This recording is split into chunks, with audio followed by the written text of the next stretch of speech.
안녕하세요. SPX 트레이닝 아카데미 오신 학생 여러분들 환영합니다. 저는 트레이너 윤석영입니다. 인사드립니다. 이번 강의 서브젝은 CHCCCS011로 Meet Personal Support Needs에 대한 개인적인 지원 요구사항 충족하는 파트에 대해서 함께 나누게 될 텐데 아마 이번 텀에서는 이 마지막 강의가 아닌가 싶습니다. 그럼 강의 시작하도록 하겠습니다. 이 파트에서도 네 가지에 대해서 함께 우리가 생각해야 될 텐데 그 중에 제일 첫 번째 파트 우리가 함께 한번 나눠보도록 하겠습니다. 개인 지원 요구 사항을 결정하는 데 있어서 이 앞에 그림 6가지가 쭉 나와 있죠. 개별화된 계획을 검토하고 또 필요한 장비나 프로세스 또 이제 지원에 대한 부분을 확인해 주는 부분, 그 다음에 자신의 역할 범위를 벗어난 요구 사항을 잘 식별할 수 있는 그런 능력들을 좀 갖추어야 되고, 그 다음에 개인적 지원 제공이 그 사람에게 미칠 수 있는 잠재적인 영향을 고려하고 늘 이 감독자의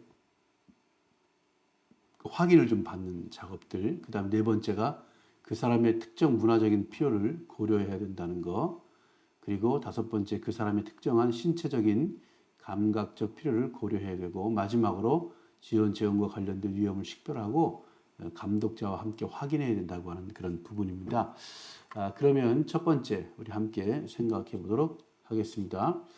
이 첫 번째 파트에서 우리가 함께 생각해 볼 수 있는 부분이 개별화된 계획을 검토하고 필요한 장비, 프로세스 및 지원을 확인한다라고 하는 부분인데, 이 파트에서는 여러분들이 꼭 기억해야 될 것이 이 개별 케어 플랜 검토의 중요성을 좀 알아야 되고, 그 다음에 이 검토해야 할 개별 케어 플랜의 세 가지 측면에 대해서, 그리고 개별화된 계획에 필요한 장비나 또 과정들, 그리고 지원을 확인하기 위해서 취해야 될 단계를 어떻게 우리가 식별할 수 있을지에 대한 부분을 살펴보도록 하겠습니다.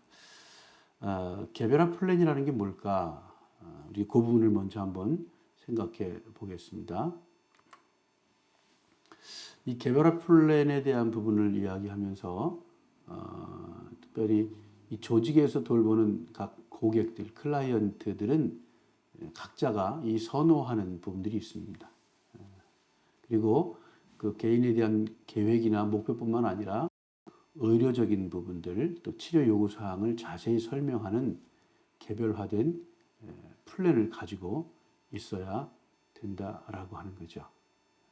그래서 이 그런 부분들에 대해서도 정확하게 우리가 알아야 될 필요가 있다라고 하는 거고요. 또 한 가지 좀 생각해 볼 수 있는 부분은 이제 이 퍼스널 케어 요구에 있어서 여러 측면이 있는데, 케어 제공자가 자신의 서비스를 고객의 선호도에 맞출 수 있도록 케어 플랜 내에서 어느 정도 보장이 되어야 된다고 하는 부분들도 함께 생각을 좀 해봐야 되는 부분입니다.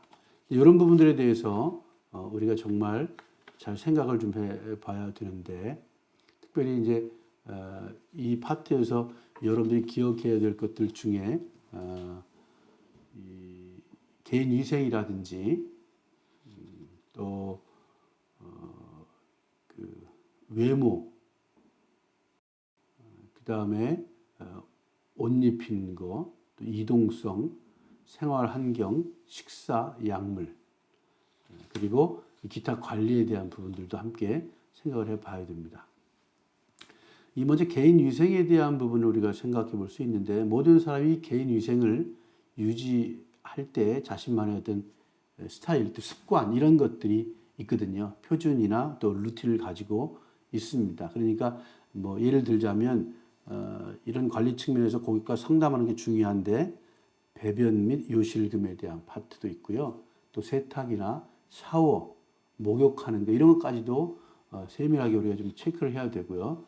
또 외모에 대한 부분은 이 통해서 개인의 자존감이나 그 다음에 우리가 아는 것처럼 편안함을 위해서 굉장히 중요하거든요. 또 헤어스타일이나 또 우리 뭐 남자분들 같은 면도하는 분들도 그 메이크업이나 피부 트리트먼트 같은 것까지도 생각해야 되고, 그 다음에 옷 입는 부분들, 옷 입힐 수 있는 신체적 능력과 드레싱에 대한 개인적인 선호도도 좀 체크를 해야 되고, 특별히 이제 모빌리티에 대한 부분인데, 이동할 때에 휠체어를 가지고 이동하는 분하고 또 목발이나 이런 것들 가지고 이동하는 클라이언트들의 이동성 요구, 그리고 그분들이 어떤 걸 더 선호하는지에 대한 부분도 좀 알아야 됩니다. 예를 들어서 일부 사람들은 휠체어에 태워져서 이렇게 밀리는 걸 반대하는 사람들이 있어요. 오히려 독립적으로 이렇게 목발을 이용해서 움직이려고 하는 사람들이 있거든요.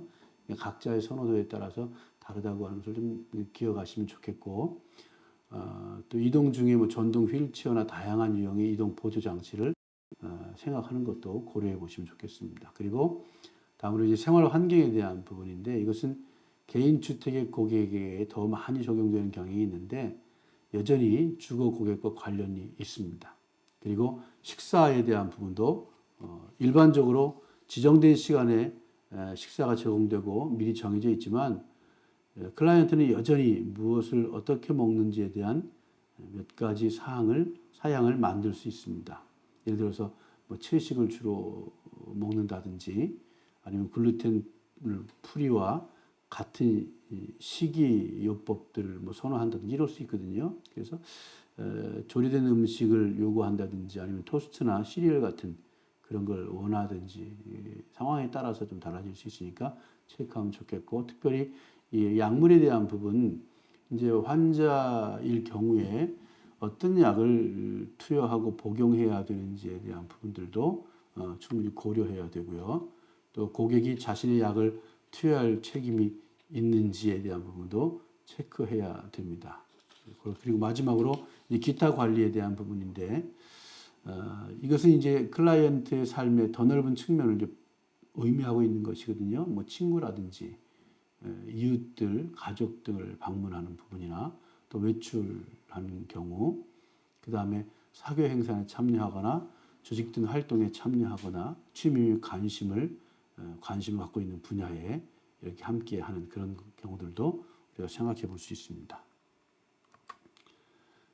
그 다음에 우리가 또 한 가지 생각할 수 있는 것이 이제 계획을 어떻게 검토할 수 있느냐라고 하는 거예요. 그래서 이 클라이언트가 기여해야 하는 부분들, 말씀드릴 수 있는 게 이제 실질적으로 이 클라이언트들을 우리가 상대할 때 여러분이 과정에서 이 말씀드린 것처럼 클라이언트 중심이어야 된다는 거예요. 예를 들자면 우리가 클라이언트를 돌보는 데 있어서 이 클라이언트들을 우리가 그 사람들을 뭐 주도적으로 끌고 간다는 그런 개념이 아니라, 이 계획이 아무리 효과적이고 관련성 있게 유지되게 하려면 수시로 검토해야 되고, 또 클라이언트의 요구나 변화에 우리가 적절하게 이게 좀 매칭이 돼야 되거든요. 그래서 조직에 따라서 계획을 세울 때도 뭐 매일 또는 매주, 매월 이렇게 검토해서 진행을 해야 될 텐데, 그러면서 이제 고객 중심으로 가야 된다는 거예요.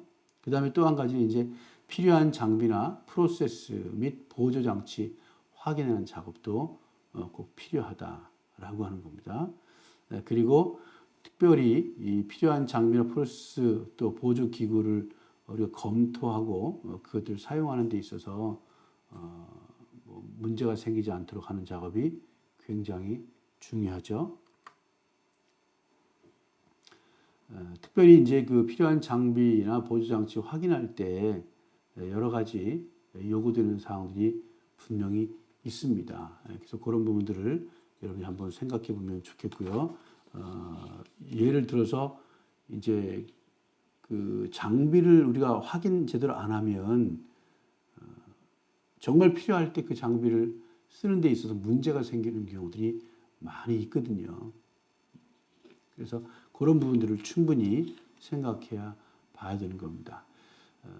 특별히 이제 여러분이 꼭 기억해야 될 부분들 중에 하나는 이제 이게 계획을 세우고 검토하는 데 있어서 특히 클라이언트들이 꼭 복용해야 될 약물이 있을 수 있거든요. 그리고 일상적으로 해야 될 활동들에 대한 부분, 그리고 개인적인 관리 관행이나 식사 요건들, 이동 요구에 대한 부분들까지도 우리가 함께 상고해야 봐야 됩니다. 그리고 이제 말씀드렸던 그 클라이언트 컨트리뷰션에 대한 부분은 이제 아까 말씀드린 고객 중심이어야 되고, 그리고 필요한 장비나 이런 것들을 확인 꼭 해야 되고, 또 이런 요구 사항들을 확인하려고 하면 이 부분은 꼭 좀 확인을 해야 될 필요가 있습니다. 그게 뭐냐면 치료 단계, 치료 계획에 있어서 그 단계를 잘 해석할 수 있어야 됩니다. 예를 들자면 개인이 이동성이 좋지 않으면 치료 계획의 일환으로 뭐 일주일에 한 번 방문한다는 이렇게 좀 이제 텀을 두고 할 수도 있고요.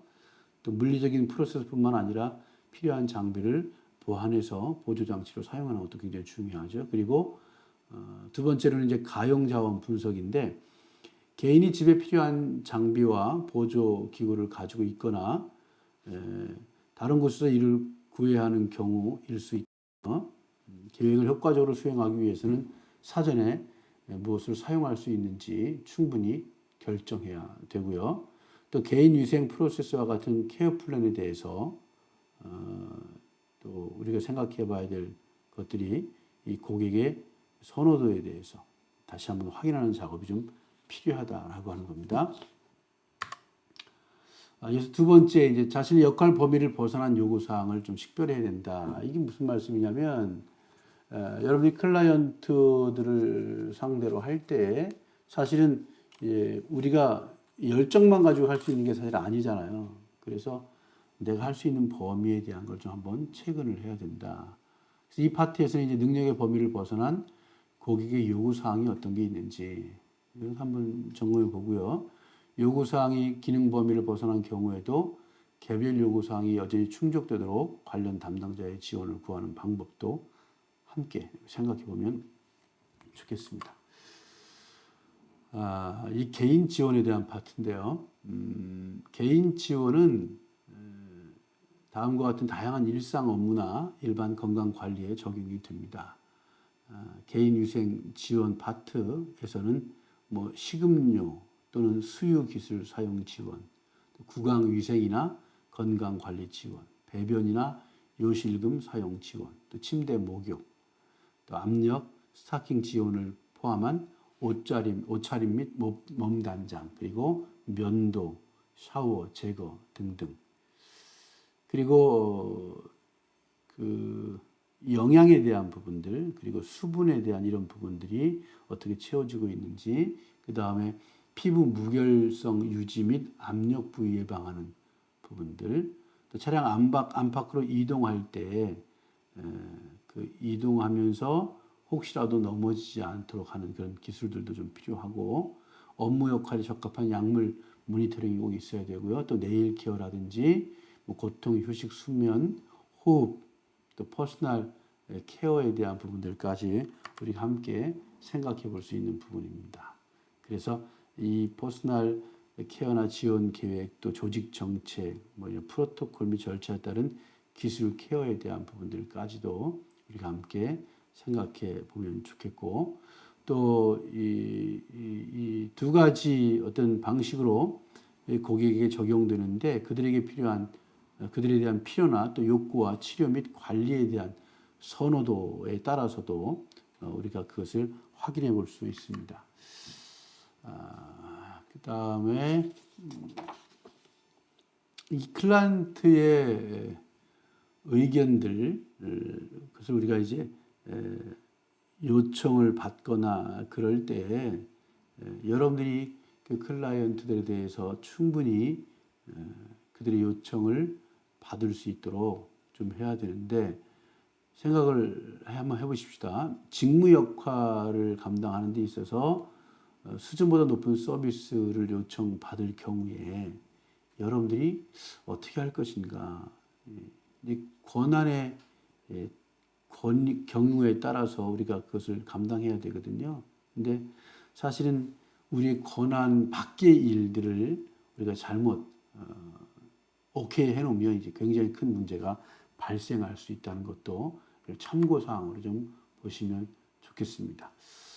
그 다음에 이제 세 번째로 우리가 생각할 수 있는 부분이 이제 이 부분인데요. 개인 지원 제공이 그 사람에게 미칠 수 있는 잠재적 및 영향을 고려하고 감독자와 확인해야 된다고 하는 파트예요. 이 파트에서는 이제 우리가 크게 생각하면 두 가지인데, 그 클라이언트에게 지원할 때 지원의 측면이 어떻게 개인에게 부정적이고 긍정적인 영향을 미칠 수 있는지. 이 서비스를 준다고 해서 그게 다 좋은 건 사실 아닌 거죠. 예를 들자면 좀 뭐 우리가 모든 게 다 그렇습니다만은 그 사람의 컨디션 상황에 맞춰서 서비스가 진행돼야 되는 거죠. 무조건 많이 준다고 해서 좋은 건 아니거든요. 이게 그런 차원에서 보면 일단 이걸 지원해 주게 되는데 이게 과연 이 클라이언트에게 부정적인 영향이 있는지 긍정적인 영향이 있는지도 한번 우리가 구별할 줄 알아야 된다. 그 다음에 슈퍼바이저에 대한 부분들, 또 감독자에 대한 부분들과 또 개인적 지원 제공의 잠재적 영향에 대해서 논의하는 것, 중요한 이유를 함께 나눠보려고 합니다. 지원의 영향 및 효과에 대한 부분들까지부터 한번 생각해 보겠습니다. 사실 여러분이 이제 요청사항이 있을 때 지원을 제공하는 것은 긍정적인 영향뿐만 아니라 부정적인 영향도 미칠 수 있다라고 하는 거예요. 그죠? 그래서 사실은 이 부정적인 영향을 보면 여기 나와 있습니다. 당황, 두려움, 무력화, 굴욕, 불편함 이런 것들이 나와 있는데 발생할 수 있는 많은 부정적인 영향이 있습니다.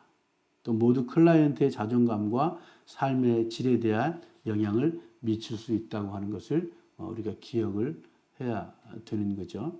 그래서 여러분들이 이 클라이언트들을 만나서 그들에게 요청사항을 받아서 그들의 요구사항에 대해서 이제 우리가 지원하거나 서포트를 하게 되는데 그럴 경우에도 철저하게 그 플랜에 의해서 움직일 수 있도록 그렇게 하는 작업이 좀 필요하다라고 하는 것을 염두에 두시면 좋겠습니다.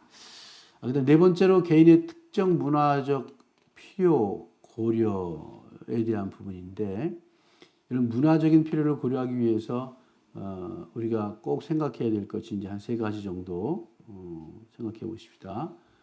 문화적 차이의 필요에 대한 부분들.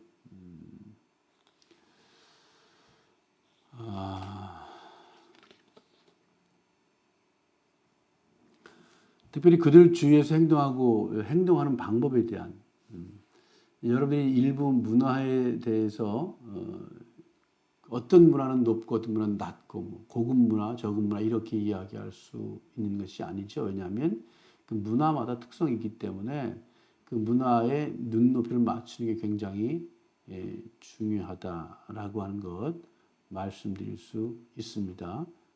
그래서 그런 파트에 대해서 한번 우리가 생각을 해 봐야 될 것이고요. 그 다음에 소통하는 방법에 대한 부분들, 커뮤니케이션 하는 그런 부분들도 다른 문화와 지역 사회에 따라서 어법도 다르고 억양도 다르고 그렇잖아요. 그러니까 그 말할 때 어투나 이런 것들도 염두에 두고 우리가 클라이언트를 대하는 작업이 좀 필요하고요. 또 우리가 지금도 언어적인 불편을 경험하고 있습니다만은 영어에 대한 부분뿐만 아니라 다른 외국어도 마찬가지죠. 그 다음에 치료를 제공하는 방법에 대한 부분들도 우리가 한번 생각해 봐야 됩니다. 일부 문화권에서는 남성의 치료를 받는 것이 불편할 수 있다. 그죠? 무슬림과 같은 일부 문화에서는 여성에게 여성의 대우를 요구할 수 있다라고 하는 거예요.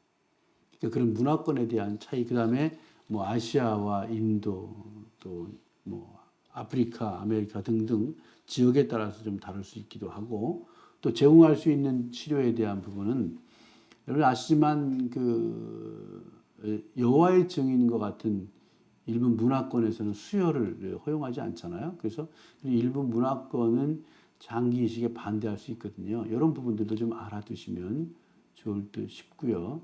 그 다음에 먹이를 줄 수 있는 것, 예를 들어서 여기서 뭐 먹이라고 표현되기도 하는데 이제 음식에 대한 부분입니다.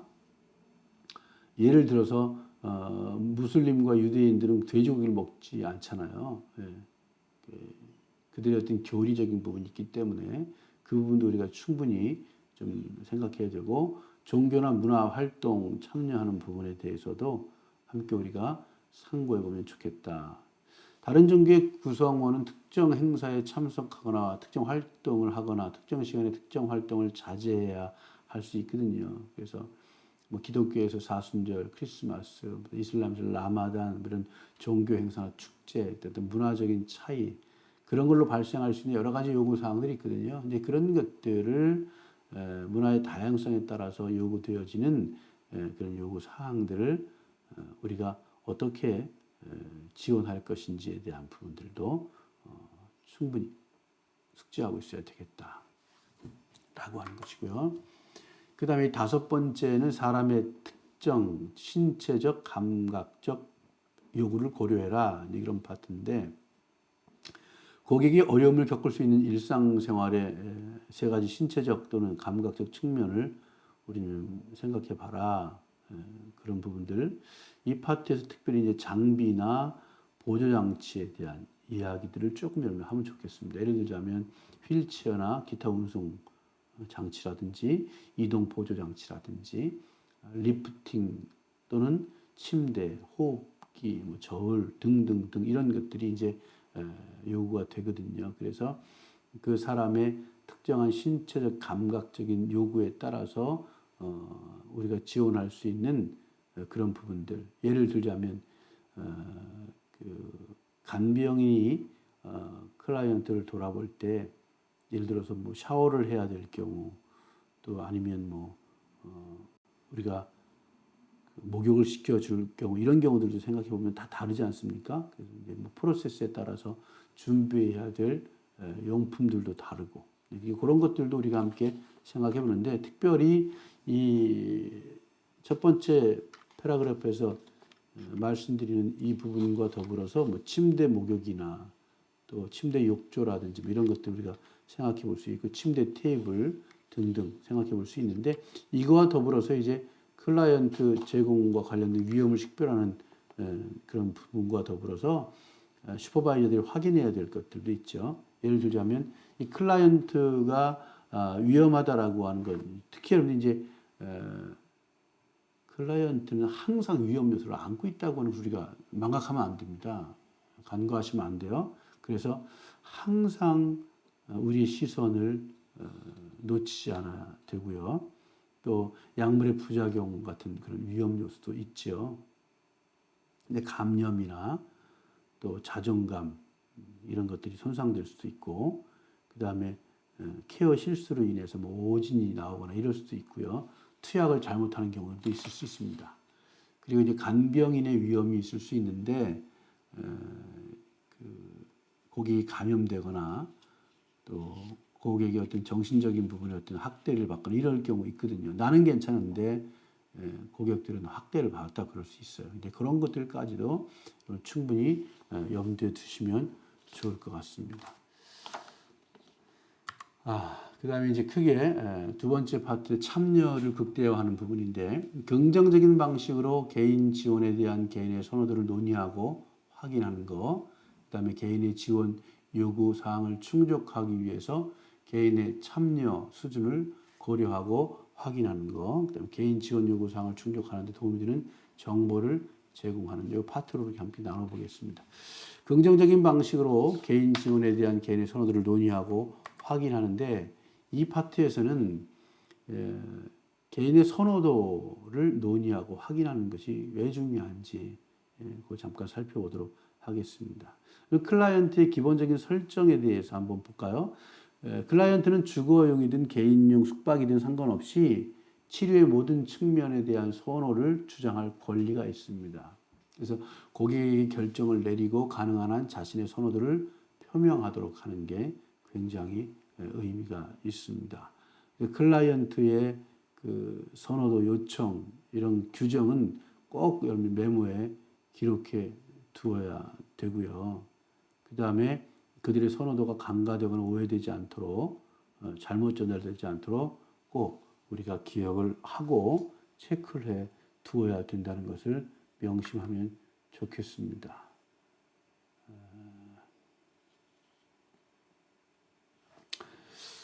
특별히 우리가 이제 이 클라이언트들과 더불어서 이렇게 일을 할 때 꼭 이제 이 고객들에게 물어봐야 될 부분이 있거든요.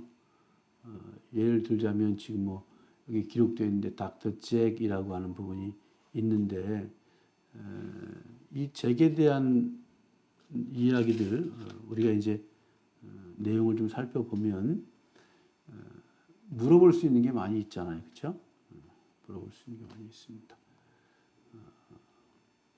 시거나 또 음식을 주거나 여기 보면 이제 뭐 커피 음료 같은 것도 있고 그다음에 휠체어에 대한 부분도 있고 드레싱에 대한 부분도 있고 한데 이런 것들을 이제 질문하면서 괜찮은지에 대한 그런 질문을 가지고 꼭 확인을 좀 해야 된다는 거죠. 그게 안 되면 이 고객들에 대해서 우리가 잘못 진단하고 접근을 잘못할 수 있거든요. 그러니까 그 부분에 대해서 충분히 생각해 보면 좋겠습니다. 특별히 이제 두 번째 파트에서 첫 번째 지금 여러분들과 함께 나눠야 될 부분이 이 부분인데 선호도에 대한 부분 말씀 금방 드렸잖아요. 그래서 이 부분에 대해서도 우리가 충분히 고려하면 좋겠고 예를 들어서 이제 이 클라이언트들이 선호하는 부분들 그리고 그다음에 그 사람들의 요청에 대한 부분을 충분히 우리가 받아서 그것을 이제 컨펌을 하게 되는데 그거에 대해서도 우리가 함께 한번 좀 나눠봐야 될 것 같습니다.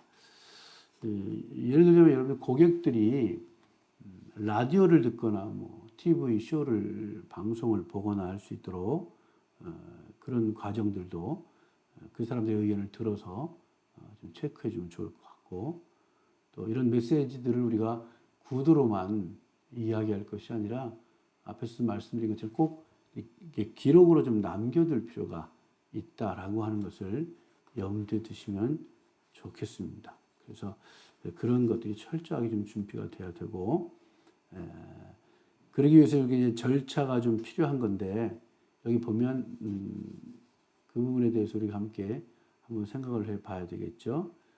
절차가 무엇인지를 좀 설명을 해주고 또 클라이언트에게 필요한 이 절차가 왜 필요한지에 대한 이유도 설명을 해주면 좋겠습니다. 그리고 시술 중에 어떤 일이 일어날지에 대한 설명도 좀 필요하고 그러니까 이제 이 클라이언트들이 뭘 선호하는지에 대해서도 계속 질문을 통해서 이제 끄집어내는 작업도 해야 되고 클라이언트 질문에 답하고 또 우려하는 사항들을 좀 해결해 줄 수 있는 그런 대처가 좀 필요하겠죠.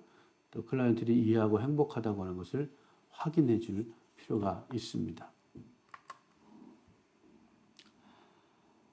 우리가 두 번째로 생각할 수 있는 부분입니다. 두 번째 파트에서 개인의 참여 수준을 고려하고 확인해야 되는데 여기서 우리가 생각할 수 있는 것은 고객의 수준을 좀 결정하고 확인하는 몇 가지 방법들을 좀 우리가 구별해야 되겠다. 그래서 이 클라이언트의 참여에 대해서 한번 보십시다. 고객마다 개인 간병 요구사항을 충족하는데 다양한 수준의 참여가 있을 수 있습니다. 그래서 이 참여에 대해서 말씀드리면 먼저 케어 플랜에 대한 결정을 하고 그들의 욕구를 파악하고 스스로 돌보고 독립을 유지하는 어떤 이런 부분으로 참여할 수 있다고 하는 겁니다.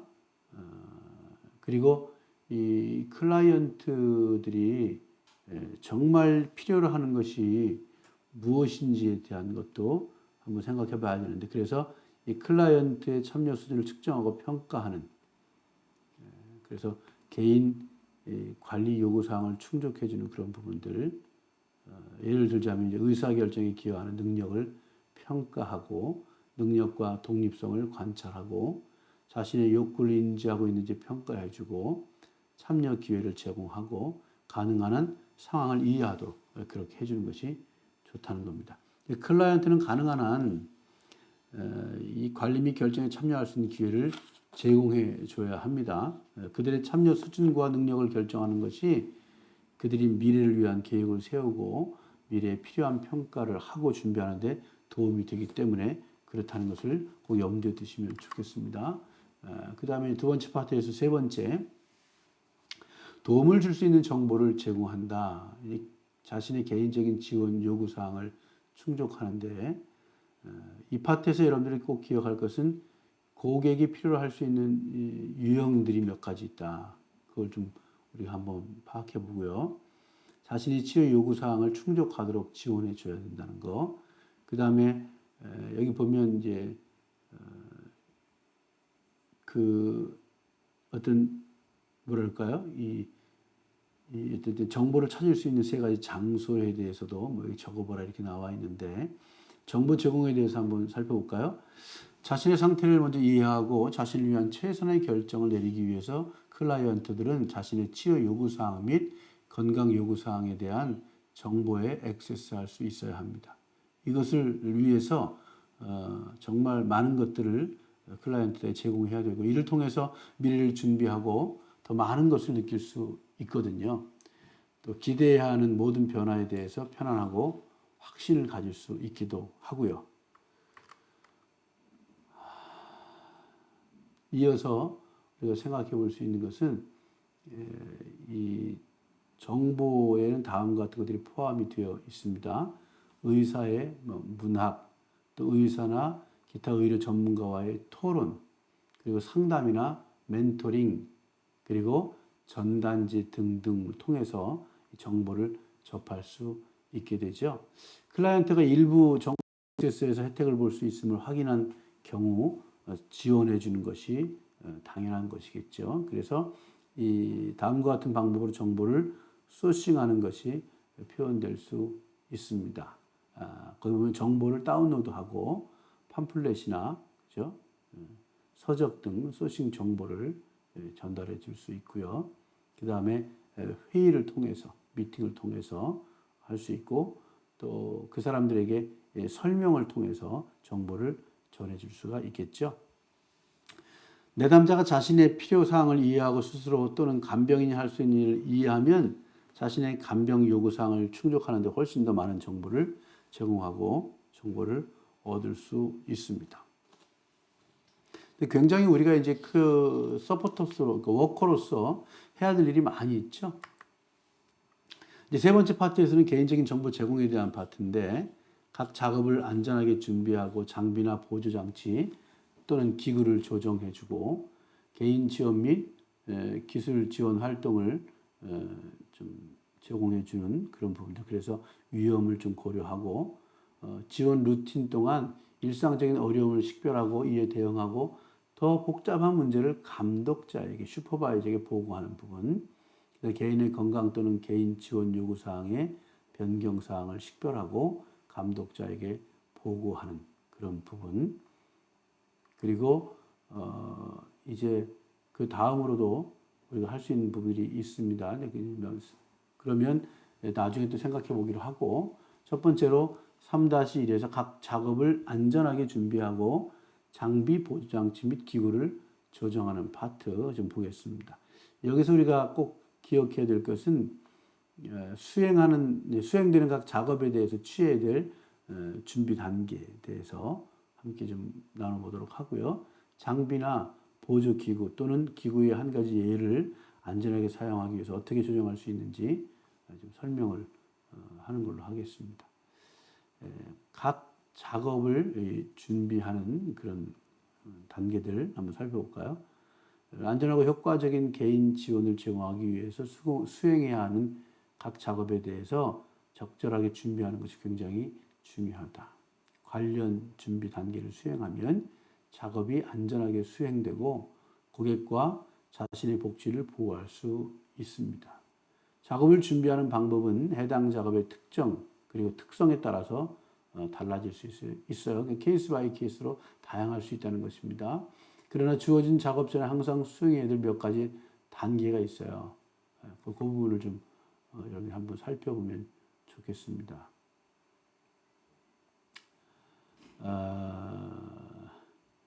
장애물을 식별하기 위해서 해당 영역을 관찰해야 되고, 그리고 개인이 작업에 대한 준비가 되어 있는지 확인해야 되고, 여기는 일어날 일에 대해 논의하거나 또 필요한 장비 또는 보조 장치를 마련하는 것이 포함될 수 있고요.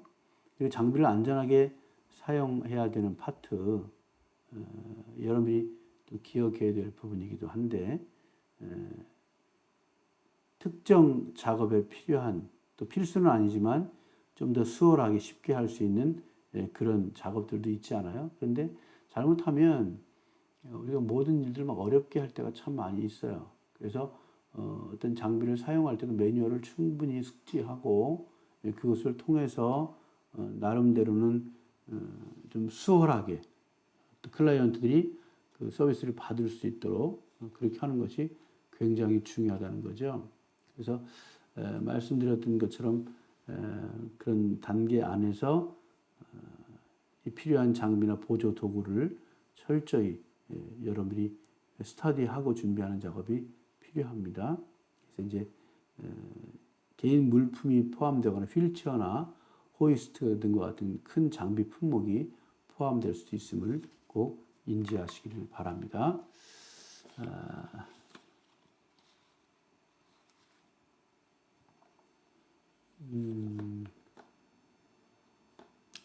그 다음에 장비를 이제 안전하게 사용해야 되겠죠. 그래서 고객을 돌볼 때 사용할 수 있는 보조 도구, 프로세스, 가구, 또 장비, 기구 등등 이런 것이 있는 것을 여러분이 염두에 두시고 한번 보겠습니다. 특별히 이제 조금 전에도 말씀을 드렸지만 꼭 필수적인 것이 아니어도, 그죠? 꼭 필수적인 것이 아니어도 쉽게 접근해서 지원할 수 있는 부분들, 그리고 꼭 특정 작업에 필요한 그런 것들도 있을 수 있고요.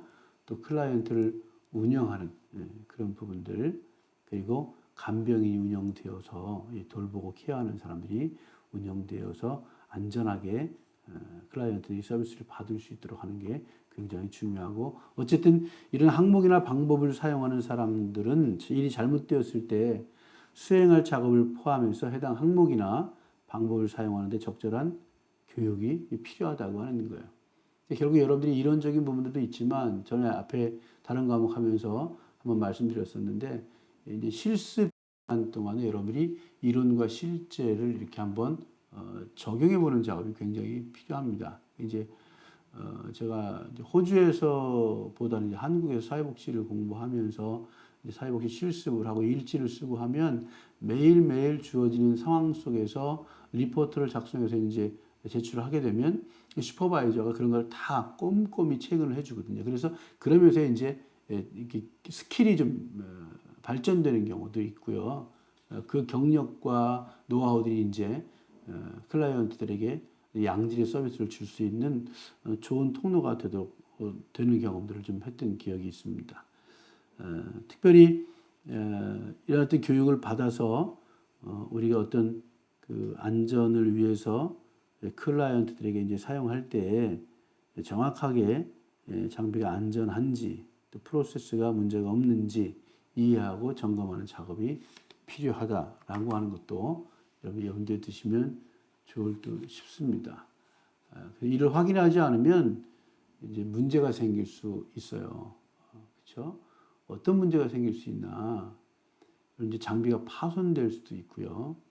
그 다음에 수혜자나 또는 간병인에 대한 상해를 입힐 수도 있고요. 그리고 감염될 수도 있고, 고객의 불편함을 우리가 호소하는 것을 들을 수도 있고, 이제 사용했는데 그 방법이 실패하는 경우도 있습니다. 그래서 여러분이 이제 고객이 프로세스 또는 장비를 사용하는 경우에 해당 사용에 대해서 적절한 교육을 받고 무엇이 옳고 그른지에 대해서 이해하고 있어야 되고요.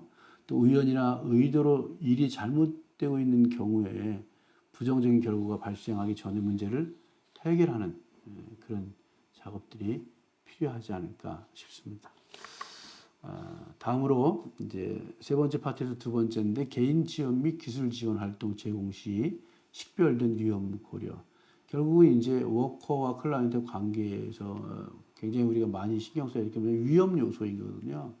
서비스를 준다고 하는 것은 굉장히 긍정적인 부분인데 서비스를 제공한다고 그냥 뭐 다른 거 다 주변 상황 이런 거 고려하지 않고 뭐 서비스에만 집중한다고 하면 문제가 터지는 경우들이 많이 있단 말이에요. 그래서 이 파트에서는 개인과 자신의 안전을 보장하기 위해서 위험을 고려하는 방법을 한번 우리가 식별해 보자. 위험 해결에 대한 부분. 때때로 다양한 유형의 위험과 위험을 해결해야 합니다.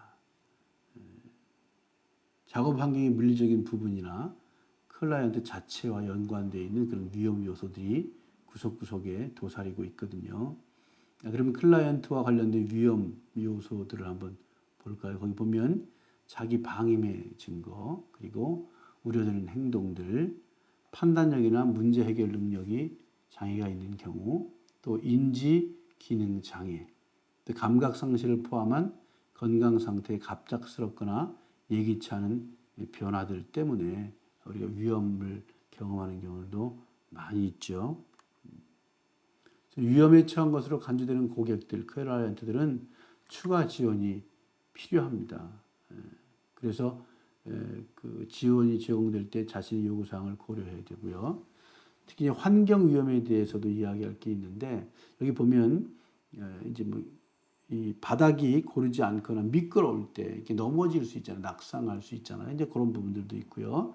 또 물리적인 장애물들 있을 수 있습니다. 예를 들어서 가구라든지 장비들이 이렇게 여기저기 막 너저분하게 배치되어 있을 때 이제 문제점들 있을 수 있거든요. 그리고 특별히 거기 보시면 물리적인 장애물뿐만 아니라 주택 관리 불량에 대한 부분들 있을 수 있습니다. 그리고 불량하거나 부적절한 조명, 그리고 또 부적절한 보안에 대한 부분들, 또 가열 및 냉각 장치에 대한 부분들, 이런 것들 우리가 함께 눈여겨봐야 될 부분이라고 생각이 됩니다.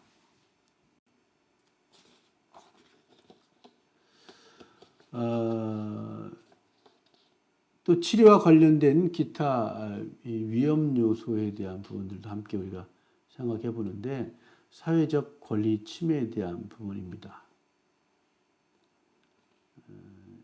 여러분이 기억해야 될 부분들은 이제 거주 요양원과 개인, 가정 모두에 존재할 수 있지만 입주 요양원은 직원과 고객에게 안전한 생활이나 작업 환경을 제공해야 되는 거죠. 그래서 이 어떤 기관 또 요양원 등등에서 지금 케어를 받고 있는 클라이언트가 있는 이 클라이언트에 무슨 문제가 생기면 그건 철저하게 기관에서 책임을 져야 되기 때문에 그런 부분을 우리가 좀 주의를 기울여야 되는 거죠. 특별히 이제 지금 여기 말씀드리는 그 사회적 권리 침해에 대한 부분도 우리가 중요한 부분인데 간병인이나 간병 제공 조직이 자신의 권리를 무시하거나 간병 요구를 충족하지 못할 경우에 고객의 사회적 권리가 침해됐다고 보는 거예요. 여기는 이제 학대와 방치가 포함되지만 클라이언트가 제대로 음식을 먹지 못하거나 제대로 씻지 못하거나 그죠? 그리고 개인정보를 침해당하거나 제공받지 못하거나 뭐 이런 경우들을 다 포함해서 이야기하고 있는 겁니다. 이런 경우에 클라이언트는 자신의 치료에 대해서 권위 있는 기관에 불만을 제기할 권리가 있습니다. 그러니까 실질적으로 정보를 제공할 때 그런 것까지 다 알려줘야 되는 거예요. 그래서 클라이언트들이 컴플레인 할 수 있도록 그런 부분들까지도 사실은 돼야 되는 거죠. 그들의 행동 방침을 결정하는 데 도움이 되도록 하는 거, 그리고 식별되거나 잠재적인 위험에 대해서 작업할 때 특별히 위험을 제거할 수 없는 시나리오에서 지속적으로 인식하고 대응할 준비가 되어 있어야 된다.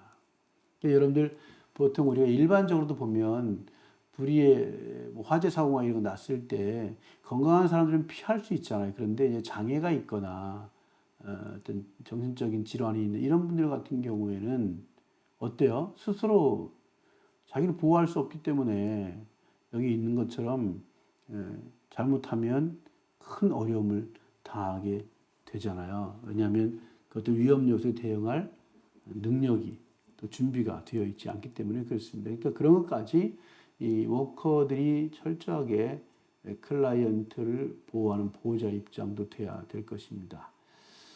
또 이웃을 공격할 가능성이 있는 내담자가 있을 경우에 모니터링을 좀 하기도 해야 되고, 또 정신 건강의 문제를 겪고 있는 클라이언트들에게 추가 치료를 제공하는 것을 의미하기도 하고, 그러니까 사회적인 권리 침해에 대해서 많은 것들을 우리가 고려해야 된다는 거죠. 특정 문제가 있거나 발생하는 경우에 조직의 교육이나 지침의 액세스에서 효과적으로 작업하고 고객을 지원할 수 있어야 된다라고 하는 것들도 우리가 한번 참고해 봐야 될 것 같습니다.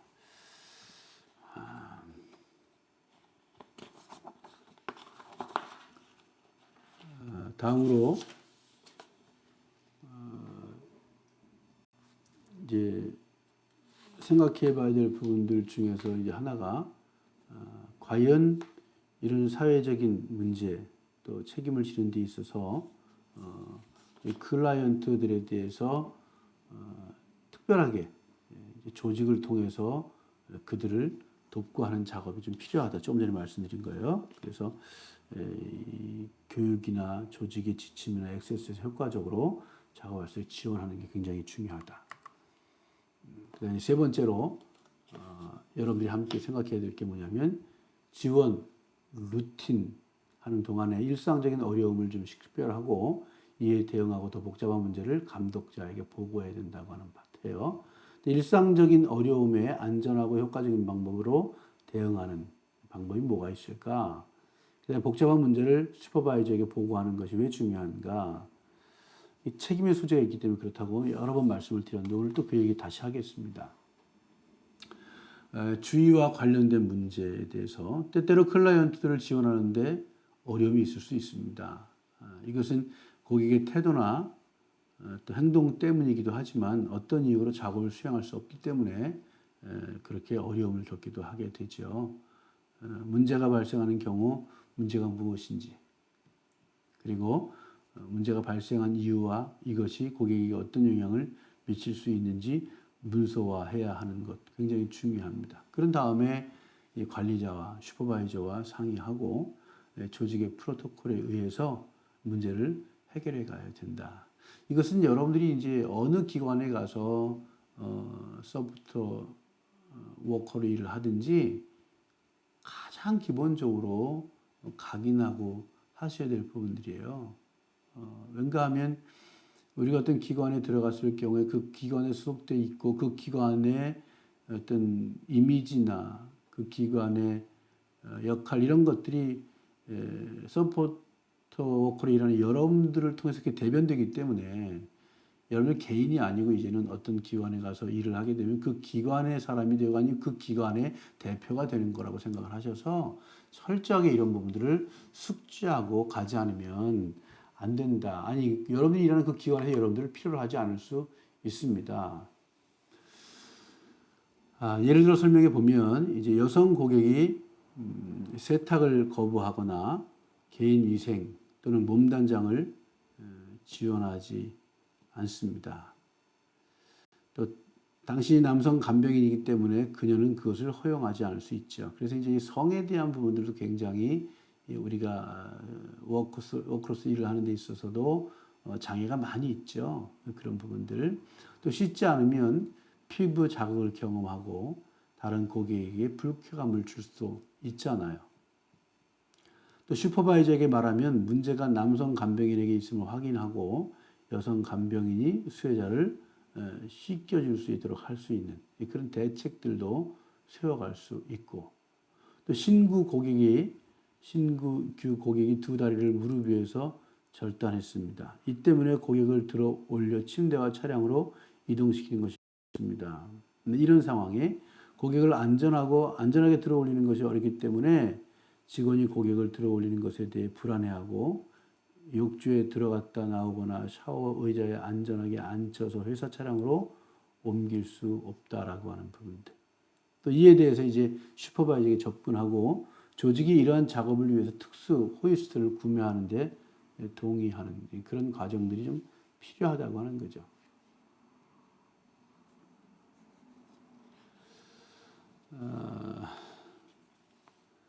그래서 이제 우리가 항상 이 클라이언트나 감독자, 슈퍼바이저와 더불어서 어려움에 좀 논의하고 보고하고 이런 것들이 아주 필수적으로 좀 진행이 되어야 된다는 것을 염두에 두시면 좋겠습니다. 조금 전에 말씀드렸던 설명들이 같이 포함이 되어 있는 겁니다. 그 다음에 이제 네 번째로 개인의 건강 또는 개인 지원 요구사항의 변경사항을 식별하고 감독자에게 보고하는 파트입니다. 이 장에서 여러분들이 함께 생각해 봐야 될 부분들은 개인의 건강이나 개인 지원 요구사항이 변경되었음을 나타내는 세 가지 징후가 있다. 그걸 우리가 어떻게 식별할 거냐. 그죠? 그 다음에 이 개인의 건강 또는 개인 지원 요구 사항에 대한 변경 사항을 감독자에게 보고하는데 한 가지 방법을 제안한다. 이렇게 얘기하고 있습니다. 그래서 changing needs 나와 있는데 변화하는 요구에 대해서 이 클라이언트의 요구 그것은 나이와 시간이 지남에 따라서 변하기도 하죠. 일반적으로 고객과의 관계를 통해서 이런 사항을 식별할 수 있지만 때로는 고객이 변경 사항을 보고하거나 또 여러분들이 그들의 치료를 적절하게 조정할 수 있도록 우리가 함께 그런 것들을 요구하는 방법도 있겠죠. 그래서 이런 것들을 우리가 함께 참고해 보면 좋을 듯 싶습니다.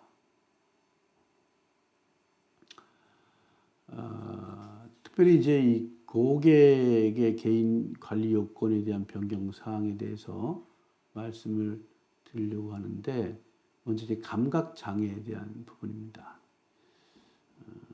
이 감각 장애라고 하는 시각이나 또 청각이나 또 이런 부분들이 이제 손상되거나 상실됐을 경우 그런 경우에 여러분들이 그 타치하고 또 주목하고 하는 거 굉장히 중요합니다.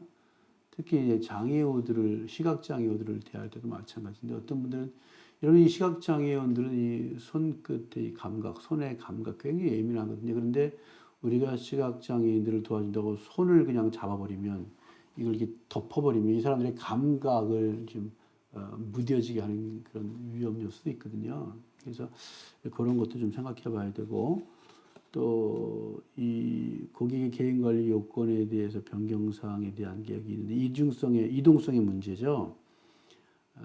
휠체어 또는 전동 휠체어의 필요성 이런 것들 어떤 게 더 좋은지 함께 좀 생각해 봐야 될 것 같고 그 다음에 새로운 상태에 대해서 치매 또는 실금과 같은 새로운 상태가 발생되는 경우들도 우리가 한번 봐야 되고요. 그 다음에 부상에 대한 건데 부상 또는 낙상, 사고로 인해서 필요한 치료가 있을 수도 있고 또 새로운 요구사항이 있을 수 있습니다. 예를 들어서 클라이언트가 지금 옷을 입거나 식사하는데 도움이 필요한 경우 또 이전에 이런 종류의 도움이 필요하지 않았던 경우 이런 것들도 한번 변경사항이 있는지 한번 확인해 볼 필요가 있고요. 기존 조건의 조건이 악화되고 고객이 필요로 하는 것, 그것을 이제 어떻게 지원하고 어떻게 치료할 건지에 대한 부분들, 그리고 신규 또는 변경된 선호에 대한 내용인데 예를 들어서 클라이언트가 남성 간병인의 치료를 더 이상 원하지 않는다고 결정하는 경우 바꿔야 되겠죠. 이제 그런 부분들까지 포함해서 우리가 함께 상고해 보면 좋을 듯 싶습니다. 그러면 여러분들이 이제 이런 과정들을 통해서 우리가 함께 상고해야 될 부분들, 특히 변경사항이 확인이 되면 이제 관리자에게 보고를 해야 되잖아요. 그래서 고객의 어떤 케어 플랜을 올바르게 문서화할 수 있도록 해야 되고 또 클라이언트의 요구에 따라서 변화하는 요구사항에 맞게 케어 플랜을 조정하는 그런 전략적인 결정이 필요한데 여기서 이제 방법들이 있을 수 있잖아요. 감독자에게 보고할 수 있는 방법들이 있는데 먼저는 여기 있는 것처럼 구두로 할 수 있죠. 전화로 하거나 대면으로 할 수 있고 또 하나는 작성을 해서 보고서나 그 다음에 사례 메모, 위험 및 사고 보고서, 관리 계획, 그 다음에 메모, 또 이메일 등등 이렇게 이런 방법을 통해서 할 수 있는데 뭐 앞에 다른 서브젝트에서 여러분 말씀을 드렸지만 결국 우리가 그 서포트 워커로서 이제 처음 입사를 해서 일을 진행하면 우리가 관리자가 되기까지 우리가 슈퍼바이저가 되기까지 이 과정을 끊임없이 거치면서 훈련받고 실습하고 또 적용하고 하는 과정을 통해서 우리가 이제 한 걸음 한 걸음 더 나아가게 되는 거거든요. 근데 그런 것들을 우리가 그냥 거치지 않으려고 생각하면 사실은 문제가 되는 거죠. 그래서 그런 것들을 철저하게 해야 되겠다라고 하는 것을 염두에 두시면 좋겠습니다. 세 번째 파트에서 이제 거의 끝을 달려가고 있는데 프로세스 및 지원에 필요한 변경을 식별하기 위한 사람 그리고 감독자와 협력이 굉장히 중요한 부분이죠. 이번 파트에서 우리가 특별히 신경 써야 될 부분들은 작업장에서 사용되는 프로세스 또는 원조에 적용될 수 있는 가능한 변경을 식별하고 이러한 변경의 필요성을 식별할 수 있는 방법을 제안하는 내용이 기록되어 있습니다. 여기 보면 특별히 이런 요구를 식별할 수 있는 몇 가지 방법들이 있습니다. 이런 먼저는 고객이 귀하에게 다음과 같이 말할 때 어떻게요? 예를 들어서 직장에서 사용하는 요실금 보조기구가 고객에게 적합하지 않을 경우 귀하에게 말을 하게 되겠죠. 이제 그러면 우리가 워커로서 그 말을 듣게 되는데 클라이언트들은 여러분들에게 말하거나 또 변기 때문에 힘들어하고 있습니다. 라고 하는 그런 부분들에 대해서 언급을 하게 되는데 그래서 이제 그런 것들을 우리가 이야기할 때 그걸 어떻게 받아들일 것인가에 대한 부분입니다. 그리고 관찰을 통해서 또 우리에게 말을 건네올 때가 있습니다. 클라이언트가 현재 변기 사용에 어려움을 겪고 있음을 발견하고 이를 검토하기로 결정할 수 있겠죠. 그런 거죠. 그 다음에 이 클라이언트의 질문을 통해서 그들의 욕구를 우리가 파악해 볼 수 있습니다. 고객에게 접근해서 고객이 특정 일에 어려움을 겪고 있는 이유, Y를 위해서 무엇을 할 수 있는지 물어볼 수 있는 거죠. 그래서 우리가 도움을 주고 있는, 아니 우리가 케어하고 있는, 서포트하고 있는 그 개인을 우리가 철저하게 자존심이나 자만심이나 이런 걸 상처받지 않도록 또 철저하게. 그래서 이제 성 비율도 굉장히 중요하죠. 서비스를 받는 입장에서도 그렇고 서비스를 주는 입장에서도 그렇고 케어하는 입장도 마찬가지니까 그런 것도 우리가 생각해 볼 수 있고요. 그 다음에 경험을 통해서 말을 한다 나와 있는데 호이스트가 파손되었거나 변기 사용이 어색하다는 것을 알 수 있죠. 경험을 통해서. 여러분들이 이제 그 소프트 워커로서 클라이언트들을 대할 때 우리의 모든 그 경험 그리고 지식, 오감을 총동원해서 정말 클라이언트들에게 집중하지 않으면 양질의 서비스를 하기가 어렵습니다.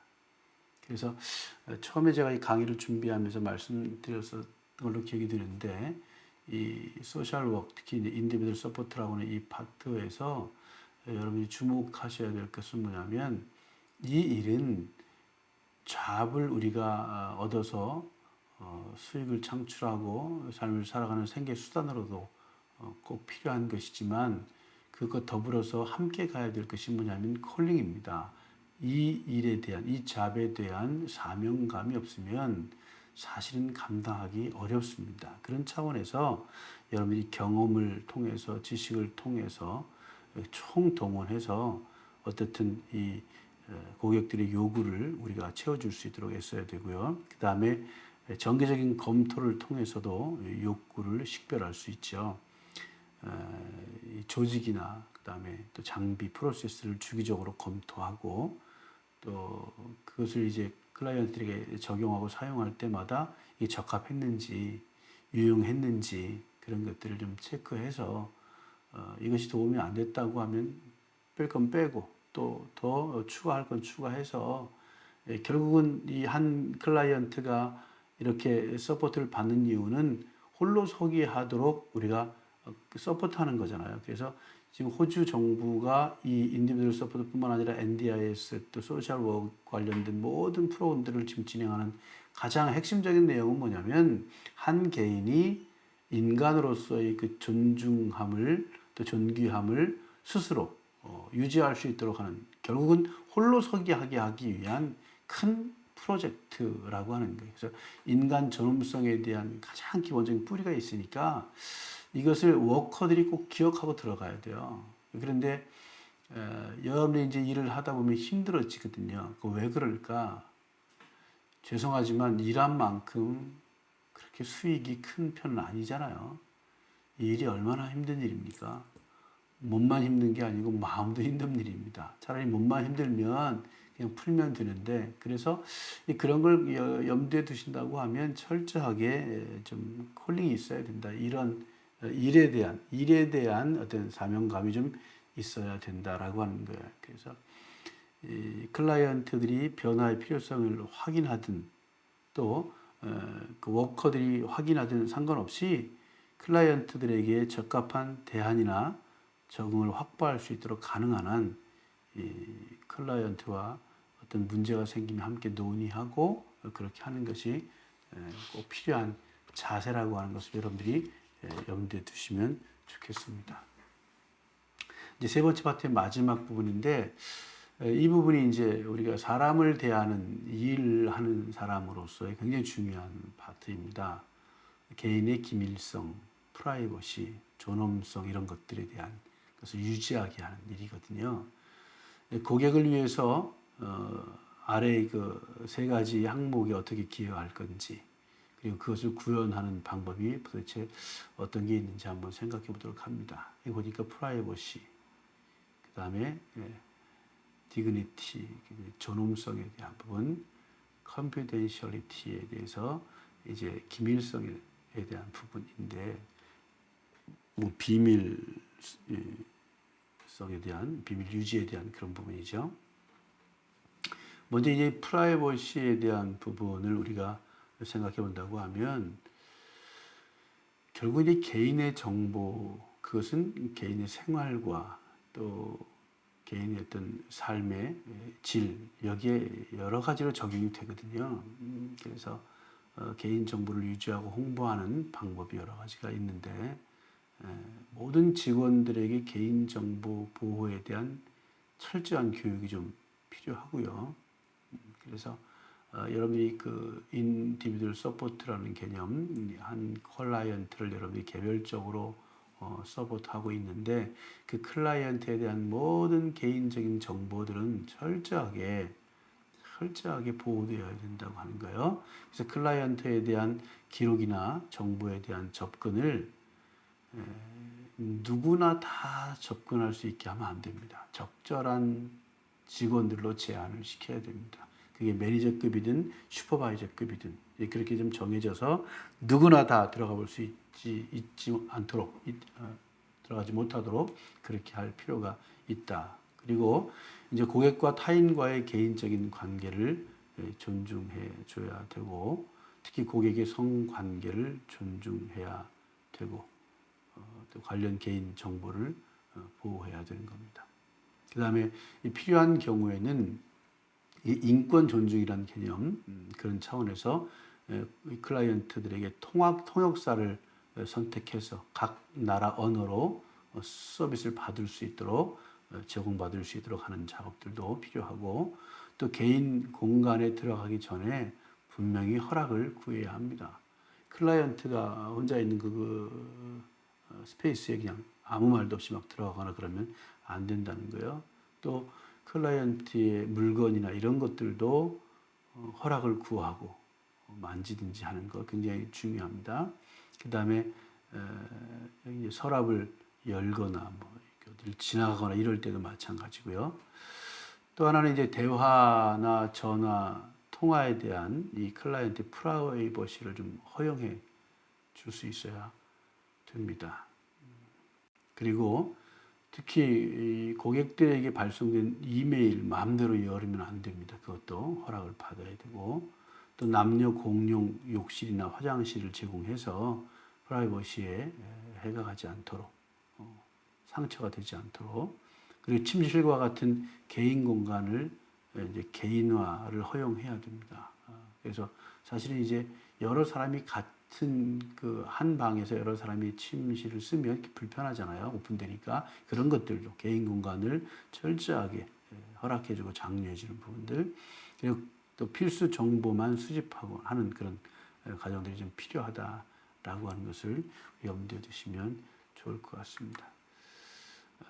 이 특별히 고객에게 가능한 많은 프라이버시를 제공하게 되면 이제 그들의 행복과 자존감에 대한 영향을 미치고, 그리고 주거 가정에서의 훨씬 삶이 좀 즐겁고 더 기쁨이 넘치는 그런 삶을 만들어갈 수 있죠.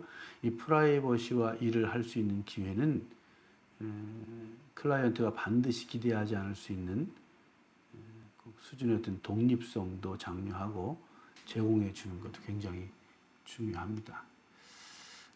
그 다음에 이제 옷을 입을 수 있도록 허가를 요청하는 간병인들은 고객이 옷을 입더라도 어느 정도의 자율성도 또 우리 자존감이나 독립성도 부여할 수 있어야 되고요. 경고 없이 걸어가는 것보다 더 많은 자율성과 존중을 부여해 주어야 됩니다. 그리고 고객이 전화를 걸거나 받을 수 있는 개인 어떤 그 공간 이런 것들을 제공하면 더 좋은 그런 서비스가 되지 않을까. 철저하게 고객의 프라이버시를 좀 침해받지 않도록 해주는, 그래서 정체성과 독립성을 충분히 유지할 수 있도록 해주는 것이 굉장히 중요합니다. 그 다음에 이제 우리가 생각할 수 있는 게 이제 디그니티, 존엄에 대한 부분인데, 존엄에 대한 부분, 이 고객들은 존엄성을 가질 권리가 있겠죠. 그래서 이제 나름대로 다음과 같은 것들을 우리가 실천을 해 가야 되는데, 사람과 개인으로서의 가치가 있는지 확인한다. 굉장히 중요하죠. 이제 보통 자존감이 있고 없고 차이가 굉장히 크지 않습니까? 여러분들도 마찬가지예요. 이 자존감이 없는 사람들은 매사에 부정적입니다. 그리고 부정적인 시각들이 가득 차 있죠. 그러나 자존감이 풍부한 사람들은 웬만한 것 가지고는 넘어지거나 그러지 않습니다. 재호 형제,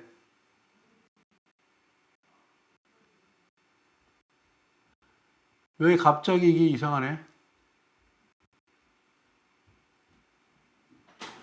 지금 못 느꼈는데 자꾸 말이 늦네요. 여기 지금 녹화하면서 보니까 지금 안 끊었거든, 아직? 안 끊었는데 보세요.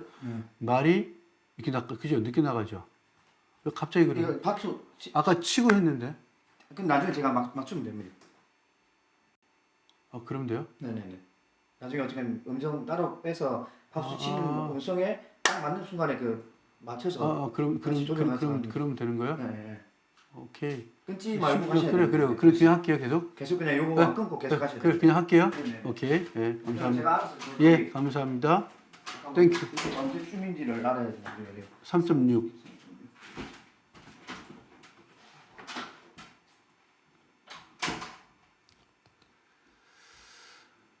디그니티에 대한, 존엄성에 대한 부분 말씀드립니다. 사람과 개인으로서의 가치가 있는지 확인하는 작업이 굉장히 필요하죠.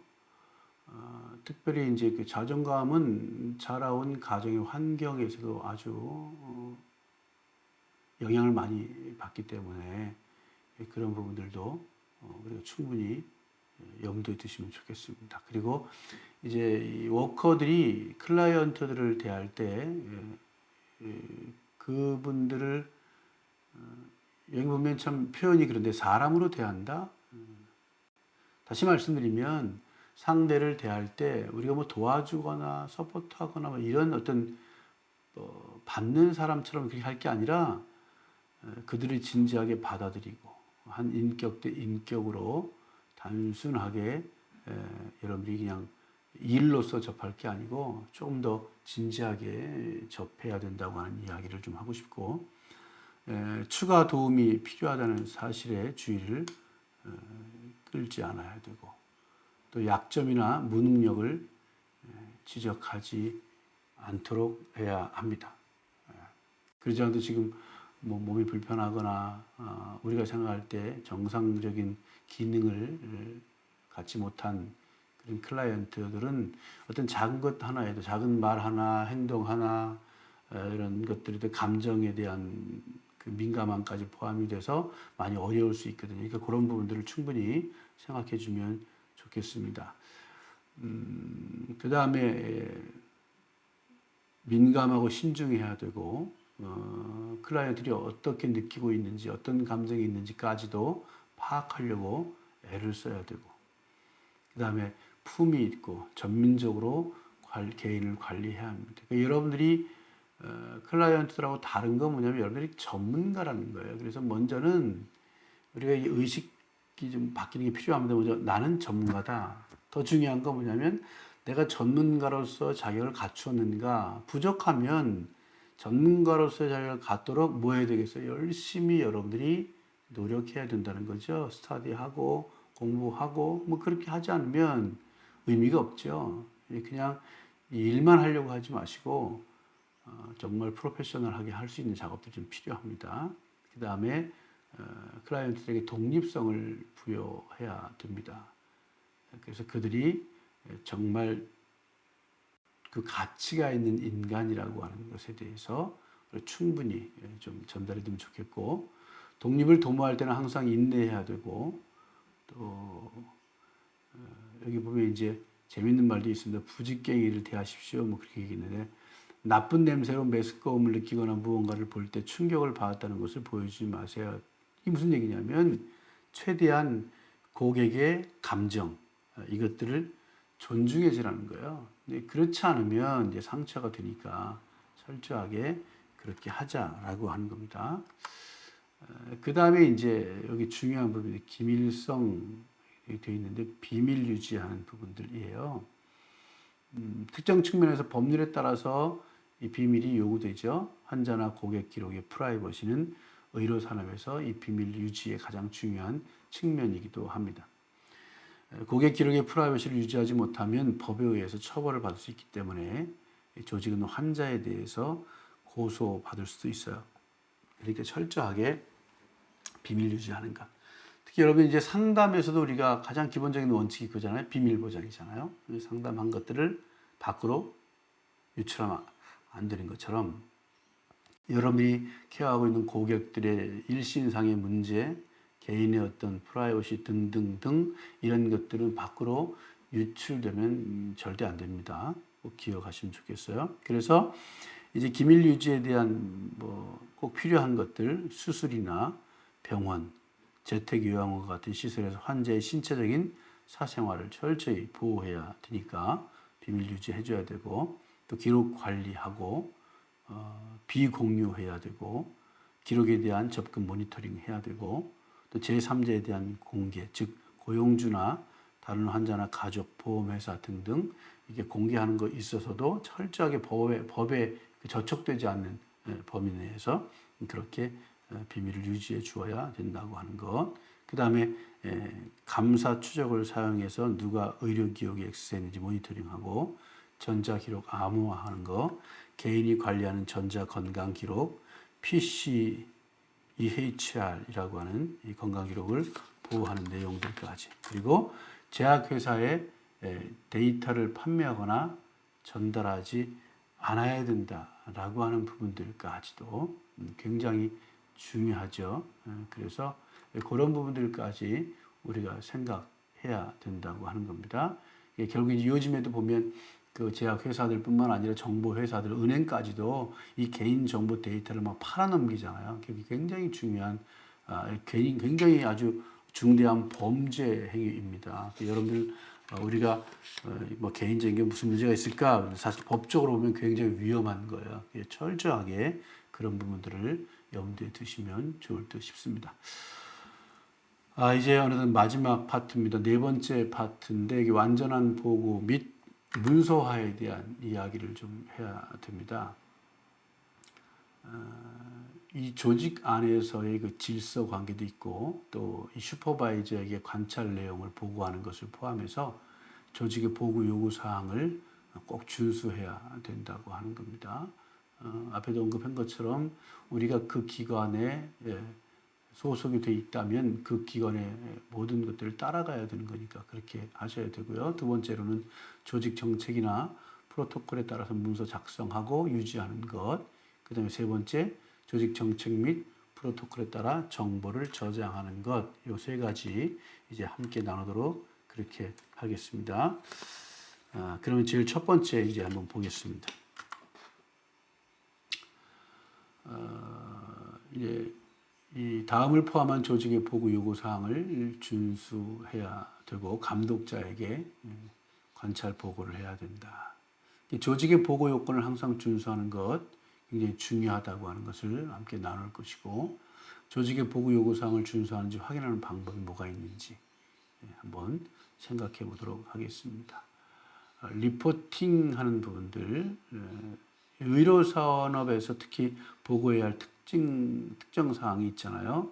예를 들자면 사고나 부상의 경우를 바로 보고해야 되겠죠.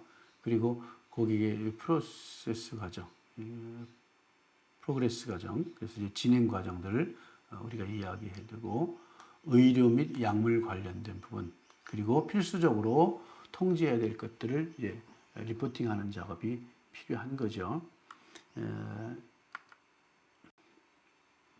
이러한 예, 또 유사 항목은 기록 보관 또는 취해야 할 조치를 위해서 감독자에게 전달되는 정보 및 증거들을 간병인이 수집할 수 있습니다.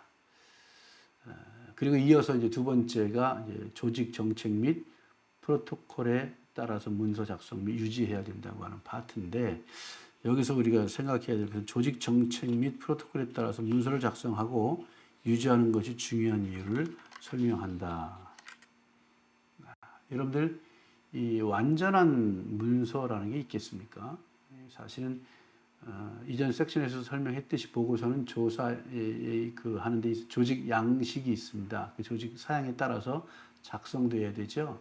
여기에서는 서식 및 제출 방법이 포함되어 있습니다. 이것은 직장에서 사용되는 모든 문서에 적용되는 부분이기도 하죠. 문서 작성에 대한 일관된 접근 방식을 통해서 모든 사람이 문서에 쉽게 액세스하고 읽을 수 있게 되기 때문에 그렇습니다.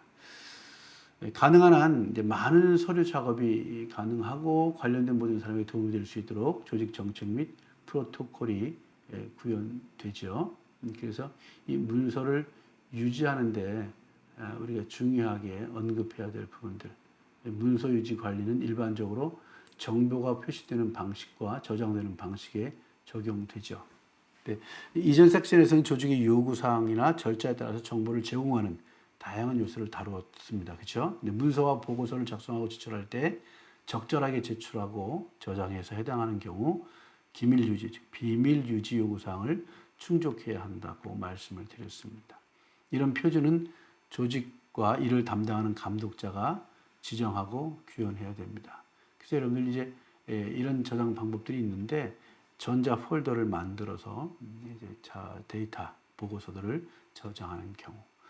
근데 중요한 건 백업 받는 과정에서 실수가 있을 수 있고요. 또 예를 들어 우리가 이제 요즘 얘기하지만 노트북에서 우리가 저장을 했다가 이게 따로 빼놓지 않으면 노트북은 아주 사소한 충격에도 이 하드에 치명타를 입을 수 있기 때문에 여러분이 하드에 저장이 됐다고 해도 제3의 그 데이터베이스를 따로 좀 백업 받는 작업이 좀 필요하지 않을까 생각이 듭니다. 뭐 저도 그런 경험들이 종종 있었어 가지고 지금 어떤 중요한 데이터나 이런 문서들은 항상 백업을 받습니다. 그래서 노트북에도 있지만 다른 외장 하드에 따라 보관해서 문제가 있어도 대처할 수 있도록 그렇게 하게 되는데 그런 부분들 또 이어서 우리가 생각할 수 있는 것은 물리적인 폴더를 만들고 또 파일링 시스템을 하고 하는 거 굉장히 중요하죠. 그런데 이 세 가지 다 저장 방법이 그렇게 쉽지 않은 일입니다.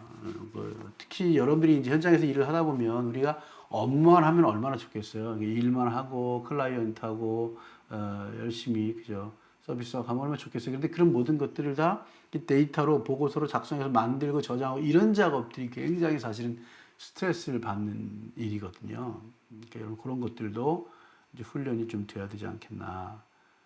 그래서 잘못되면 이런 모든 것들도 이제 그 정보에 대한 부분이니까 법적인 그런 조치를 받을 수 있으니까 그런 것들도 우리가 충분히 생각해 보면 좋겠고요. 예를 들어서 일부 지역에서는 고객의 사고나 부상 그리고 치료에 관한 보고서와 문서가 파기되기 전에 일정 시간 동안 저장되어서 증거나 이런 것으로 참조되거나 사용될 수 있거든요. 그래서 보통 서류 보관 기간이 있습니다. 유효 기간이 뭐 3년이든지 5년이든지 10년이든지 그래서 그 기간 동안에는 혹 무슨 문제가 있을 때 그 정보가 꼭 필요할 때 참조해야 되니까 보관 기간이라는 유효 기간이 있습니다. 그거를 기억하셔서 여러분들 마음대로 뭐 문서를 폐기하거나 그러면 절대 안 된다는 사실을 꼭 기억하시면 좋겠습니다. 반대로 금융정보와 같은 특정 정보를 파기하기 전에 저장할 수 있는 시간의 제한이 있을 수 있다라고 하는 것도 염두에 두시면 좋겠습니다. 또 해당되는 경우 이러한 요구사항은 이러한 책임 있는 모든 사람에게 명확해야 된다. 그래서 슈퍼바이저는 슈퍼바이저대로, 매니저는 매니저대로, 또 그 워커들은 워커들대로 각각의 역할들이 있으니까 거기 역할에 맞추어서 해야 되고 또 이제 여러분 아시다시피 이런 보고서를 작성하게 되면 이런 절차가 있잖아요. 그죠? 단계가 있어서 워커가 작성을 하고 사인을 하면 그 다음 매니저가 사인하고 또 슈퍼바이저가 하고 이렇게 해서 보관되는 것까지 이게 단계적으로 가게 되는 거니까 그런 질서도 생각해 주시면 좋겠다 싶습니다. 이제 우리가 다음으로 한 가지 더 생각할 수 있는 것은 마지막인데 세 번째 조직 정책 및 프로토콜에 따라 정보 저장하는 부분입니다. 이 장에서는 여러분이 조직 정책이나 프로토콜에 따라 수행하도록 정보를 저장할 때 고려해야 될 세 가지 사항에 대해서 이야기를 좀 하고자 합니다. 파일 정보에 대해서 말씀드렸는데 이전 섹션에서 설명했듯이 보고서나 문서 그리고 저장에 대한 특정 사양이 분명히 있습니다. 정보들은 이런 법률이나 조직에서 만들 수 있는 건데 둘 다 준수해야 되고 조직 사양은 법적 요구 사항이나 규정을 충족해야 된다. 근데 그렇지 않으면 문제가 발생했을 경우에 책임 소지가 있습니다. 그러니까 여러분들이 기억을 하셔서 이 부분을 좀 잘 지켜주시면 좋겠다. 조직 정책 및 프로토콜 준수, 직장의 정보를 저장할 때 요약된 정책과 프로토콜을 따르는 것이 굉장히 중요하다. 여러분들 보고서를 작성할 때 내 마음대로 하는 게 아닙니다. 그리고 어떤 분들은 저도 이제 경험을 해보면 워커가 들어와 처음에 보고서를 쓸 때 보고서를 얼마나 수필 쓰시듯이 잘 쓰시는지 몰라요. 그리고 그 보고서 내용들을 감정적으로 쓰는 분들이 있어요. 이게 오피셜한 거기 때문에 사무적인 용어들을 써야 되고 서술형이 아니라 명료하게 딱딱 단문으로 해서 보고 양식으로 써야 되는 그 훈련도 좀 필요하거든요. 그래서 이제 전에 제가 수련관에서 일할 때도 그 직원들 보고서 학생들 이제 그 졸업반쯤 되면 실습하러 들어오거든요. 실습 보고서 쓰는 데서 보고서 쓰면 아주 엉망이죠. 보고서들이 이게 뭐 수필집을 쓰는 것도 아니고 일기 쓰는 것도 아니고 뭐 이런 경우들. 그래서 그걸 이제 6개월 한 학기 동안 막 열심히 작업을 해서 만들어내는 그런 과정들이 바로 이 실습 기간에서 필요한 겁니다. 그러니까 그런 것들을 참고해 주시면 좋겠습니다. 또 이제 이렇게 요약된 정책과 프로토콜을 따르고 이렇게 정리를 하면 정보가 일관되게 저장될 수 있겠죠. 그리고 쉽게 파악할 수 있고 또 이해할 수 있고 또 빠르게 대처할 수 있는 일들까지 연계가 되니까 꼭 기억하시면 좋겠고 그 개인에 대한 보관할 수 있는 모든 민감한 정보들을 정말 철저하게 여러분이 보관할 수 있도록 그렇게 노력해야 된다는 거 염두에 두시면 좋겠습니다. 또 정보를 저장할 때 꼭 고려해야 될 사항들, 뭐 아까도 잠깐 말씀드렸는데 좀뭐 중복되는 부분도 있습니다만은 저장 방법입니다. 이게 예를 들어서 디지털로 할 거냐, 아니면 수동으로 할 거냐, 이걸 그냥 페이퍼로 할 거냐, 아니면 뭐 컴퓨터 워드로 할 거냐, 이런 과정들. 요즘에 이제 물론 이메일 같은 경우도 뭐 보냈다고 하는데 나는 오지 않아 그런 경우 있잖아요. 그러니까 요즘에는 이런 거 있죠. 그 함께 공유할 수 있는 구글에서도 그런 거 있습니다. 클라우드 그런 파일링 할 수 있는 그런 장소에 올려놓으면 같이 공유할 수 있는 이제 확인도 가능하고 그건 거짓말 할 수가 없거든요. 올렸다고 하면 거기 올라오니까. 그래서 서로 나누고 할 수 있는 작업도 있으니까 그 저장 방법에 대해서 정확히 좀 해야 될 필요가 있고 그 다음에 기간, 약속한 시간들을 지켜주는 부분들, 그 다음에 기밀성, 비밀 유지에 대한 부분들. 그래서 이제 물론 이제 은행이나 이런 데 보면 그 꼭 밖으로 유출되면 안 되는 그런 부분들이 이렇게 좀 다른 처리를 좀 하기도 하죠. 그런 것도 좀 필요할 것 같고 그 다음에 또 하나는 데이터 보호하는 것, 데이터가 상하지 않도록 꼭 기억하실 것들은 이런 거죠. 만약에 혹시 어디 가서 카드를 쓰셨을 때 카드 영수증 받으면 꼭 기억하세요. 그 영수증들은 시간이 오래 가면 지워집니다. 그래서 영수증 같은 걸 받으면 빨리 처리하지 않을 경우에는 복사를 해 놓으시는 것이 자료가 근거가 됩니다. 안 그러면 다 지워져요. 그 잉크가 날아가가지고 나중에. 그러면 뭔지도 모르고 여러분이 책임져야 될 경우도 있습니다. 참고하시면 좋겠고요. 정보 저장에 대한 정책 및 프로토콜을 잘 모르는 경우 조치를 취하기 전에 동료나 감독자에게 분명히 조언을 구하고 물어야 됩니다. 그러니까 여러분들이 몰라서 물어보는 거는 괜찮아요. 근데 이제 한 번, 두 번 가르쳐 줬는데 계속 모르면 그건 문제가 되겠습니다만은 몰라서 그 슈퍼바이저에게 매니저에게 물어서 알고 넘어가야 되고 문제 없이 가야 되니까 그런 부분들을 좀 철저하게 하되 배우는 입장에서 자존심을 세우거나 그러지 않았으면 좋겠어요. 그 다음에 이제 총괄 평가의 부분입니다. 학습자 워크북 끝에서 총괄 평가를 찾을 수 있는데 그건 나중에 참고해 보시면 좋겠고 거기에서는 이제 기술 활동이나 지식 활동, 성과 활동에 대해서도 설명해 주고 있습니다. 이 단원에 이제 여러분들이 그 내용들을 함께 지금 나눴습니다. 개인적인 지원 요구 사항에 대해서 우리가 어떻게 할 건지에 대한 것들을 쭉 다뤘는데 다른 서브젝트도 그렇고 이제 이 지금 어떤 인디비dual 서포트이기 때문에도 특히 중복되는 부분들도 있습니다만은 중요한 부분들이 계속해서 그렇게 활용되고 있으니까 여러분 참고하셔서 좀 도움이 되셨으면 좋겠고 이후로도 이제 이런 이론적인 것들 여러분이 접했습니다만은 실질적인 것들뿐만 아니라 필요하면 이제 실시간으로 우리가 함께 뭐 줌 미팅을 통해서도 문의를 할 수 있고 서로 그렇게 할 수 있을 것 같고 또 실습 현장에 가면 더 구체적으로 이 이론을 실제화할 수 있는 그런 시간들이 있을 겁니다.